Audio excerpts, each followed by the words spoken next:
balance? What's that? I don't know what that word means. Welcome back to my channel. My name is Megan and I'm your best freelancing friend here to help you grow your business. Work-life balance. We talk about it a lot, but don't do it much. It's hard for everyone, and once I started freelancing and building my own business, I found it even harder. In this video, we're going to talk about if work-life balance even exists, and if so, how you can get closer to it as a freelancer. And I will also share some of the mistakes that I made that hurt my own sense of balance and what I would do differently if I was to go back and do it all over again. First, is balance even real? I feel like I talked about this in a previous video. I read in a book once, couldn't tell you which one, but this guy was saying that as long as you have goals in life, you are going to be out of balance. There will automatically be something that demands more of your time and attention and energy than other things because this is what you're striving for. And that makes sense. And to be clear, I don't even really think that this has to be a bad thing, but I do feel that there is a line to be drawn. With more than 13 years behind me as a freelancer at this point, I now realize that you can grow your business without killing yourself for the sake of your work. Not a lot of people take this approach and not a lot of people teach this approach. But this is what I teach my freelancing students, how to build a business that they can sustain long term. That's key. If you come out of the gate too hot, you're just gonna burn out. Been there, done that. So listen to your friend Megan. So, will you be perfectly balanced where the various parts of your life take up equal time and energy? No. Can you still get to a place where freelancing doesn't dominate your life, but you still get results so you can have the best of both worlds? Yes. But how? Let's talk about that next. And to save you the trouble, I already made all of these mistakes myself so that you don't have to. You're welcome. The first mistake that I made was letting myself become completely consumed by hustle culture, which I talk about in this video. It's this belief that in order to have a successful business, you have to be willing to sacrifice everything. Your mental health, your physical health, your relationships, your hobbies, everything. I got it in my head that if I was doing something that didn't somehow benefit my business or make me money, it was a waste of my time. It's hitting me all over again how sad that is. Can you imagine being convinced that the only things that are worth your while are things that contribute to your business? This bled into everything else in my life, to the point where I would only read business books or self-help books. That's it. This messed me up even more. I took one of my greatest joys in life, which is reading, and messed it up. How do you screw that up? Honestly, Megan. So here's my first piece of advice to you. If you want to have more balance between your work and your life, you need to have things that have nothing to do with work, like a hobby. Block out time in your calendar every day or every week, depending on what that hobby is. Make time for that thing and do it, and don't feel guilty about it. And by the way, if you do that, guess what? As a very pleasant byproduct, your business will grow anyway. Because in the past, all I had was work, I started to resent it. Once I pulled away from that a little bit and made time for things that didn't have anything to do with work, I started to enjoy freelancing a lot more because it didn't completely rule my life. The second mistake that I made as a freelancer that threw my work-life balance totally out of whack was making myself entirely too available for everybody for whatever they wanted. I used to give my personal number out to clients and they would start to text me. And we all know that we always have our phones by us. So when they would text, they would expect an immediate response. And because texting is more casual, they would text Monday through Sunday, morning to night. Something else I did wrong that I shouldn't have was I agreed to being present wherever clients asked me to be present. Whew, that was a mouthful. What I mean by that is if a client was like, oh, we use Slack to communicate, can we add you to our Slack account? I'd be like, sure. If they said, oh, we use Asana for project management, can we add you to Asana? I'd go, okay. If they said, well, we want you to have a company branded email, I'd go, sure, no problem. So I'd have another inbox to manage. No, and no. I was behaving like an employee and being treated like an employee, my fault. So I basically had a bunch of bosses. I bent over backwards to accommodate them and make their lives easier, way beyond what my services offered. That's where the problem lies. Slack and Asana and company email addresses were never part of the deal, so you can probably see why things started to get out of hand.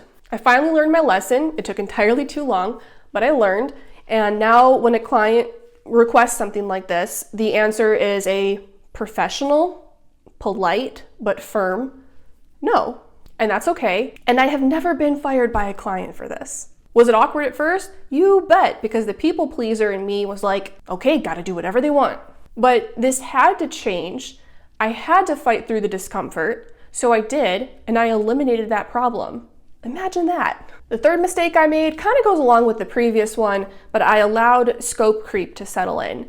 Now, scope creep refers to taking on work that's outside the scope of your original agreement. For example, I'm a writer. I write things. And because my clients are typically very happy with my work, good job, Meg, they'll be like, hey, this is great. Can you also post this blog to our social media? And in the past, I'd be like, sure, okay. And it's nice that they're asking. They're asking because they like your work and they want you to do more. Except I don't offer social media services. But it didn't matter. I did it anyway, and I did it for free. Expand that across 10 plus clients, which is what was starting to happen to me, and you are taking on so much extra work that you never committed to that you're not getting paid for. Talk about losing your balance. There are two appropriate responses when this type of thing happens, and I should have done one of these two things. You can either say, that's really not my area of expertise, so I'm not the best person to manage that, but thank you for the opportunity. Or if it's something that you are open to taking on, you can say something like, sure, I'd be happy to take over that for you. I would invoice this at my standard rate of fill in the blank. Would you like to move forward? Because there might come a time when someone asks you to do something that you didn't initially offer, and you're like, well, yeah, I wouldn't mind doing that. And that's okay, but get paid for it. I will occasionally take on extra work if it's something I'm confident I can handle, but more often than not, the answer is a polite, no, I'm sorry, I can't. I want to be very clear here. I'm not saying you should never do favors for your clients. Every now and then, little things are going to pop up. They're going to ask you for little things that weren't part of your agreement, but you know how to do them, and it's going to take 2 seconds, and it's going to be very helpful for them. There are always exceptions to these rules. What I'm talking about, though, is patterns of behavior, where a client is repeatedly asking you to do things that take a lot of time and energy that weren't part of the deal. That's what you got to look out for. I also want to point out that I don't think clients do these things maliciously. All right, when you provide a good service and when you're very accommodating, of course, they're going to leverage that. But like I've said a million times now, this is going to get out of hand and it's going to completely destroy your work-life balance. So you've got to keep it under control. Fourth, I'm kind of including this as a bonus mistake because it's not going to apply to everyone, but it will apply to a lot of people. Not getting professional help for your mental health issues. In this video, I talked about being diagnosed with anxiety and depression, and also it's not OCD because I only have the compulsive side. Obsessive refers to thoughts, compulsive refers to behaviors. I only have the compulsive part. Anywho, I also deal with what are called body-focused repetitive behaviors. Now, how this manifests in me is I have this horrible thing where I chew along the sides of my cheeks and like right here. I will chew there until, I know this is so disgusting, but it's real. Sometimes I will do that to my skin, the skin in my mouth, until I'm bleeding. Other forms of this behavior are hair pulling. People pull their hair out. And also skin picking. I've heard of that as well. Anyway, I bring this up because if you have mental health issues, diagnosed or undiagnosed, and you layer on top of that additional stressors from work, your mental health is only going to deteriorate. It will spiral out of control, and it's a loop, it's a cycle. The worse your mental health gets, the more you struggle to work. And the more you struggle to work, the worse you feel. And round we go. Your personal life and your professional life, I know we aim to separate them as much as we can, and in a way that's a really good thing. We have to keep them somewhat separated, but they still bleed into each other. You have to care for both and approach your overall wellness holistically, or it's just not going to work. Go to therapy, take your medicine, do yoga, meditate, whatever. Eat, sleep, for the love of God, sleep. You have to come first in your own life. before work, before money.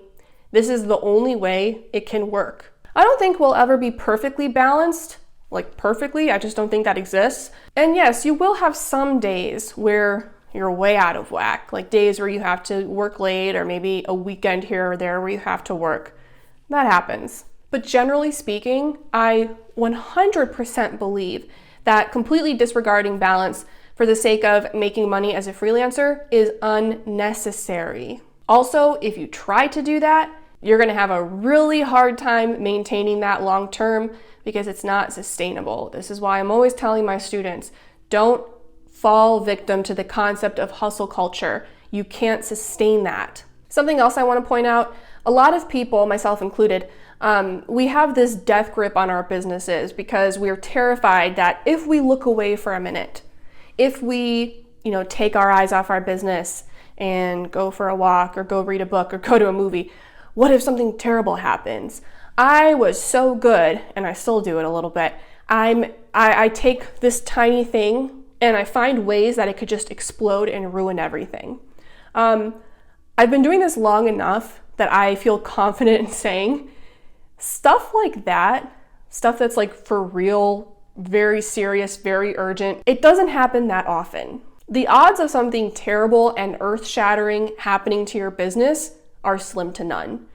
I've made plenty of mistakes, but none of them were ever so enormous that I couldn't recover from them. They didn't even come close to that. Your business probably won't collapse, and something so horrible that it derails all of your progress will probably never happen. So, like I tell my students, what's the worst that could happen? What's the worst that could happen if you work a little less and live a little more? It's probably going to be okay.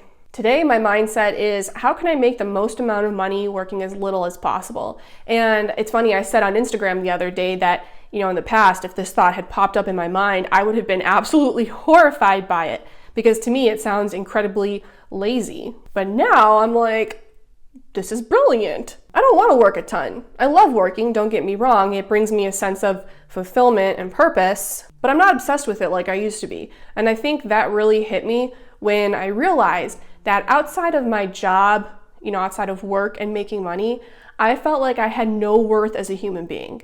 I felt like I had nothing else to offer besides the fact that I know how to make money. That's what happens when you stop caring about balance. I'm working on the next revamp of my program, Revenue Spark, and as I'm going through it, what I keep thinking to myself is, how can the laziest freelancer go through my program and still get really good results? That's not to say hard work isn't required. You do have to work hard, but you don't have to do it at the expense of your health or your happiness. This philosophy has brought me a ton of peace as a professional, and I really think it can do the same for others. If this sounds like something you might be interested and you need help landing clients as a freelancer, I can probably help you. So I will drop the link below to my program, Revenue Spark. You can go to that page to learn a little bit more, check out the curriculum and some testimonials.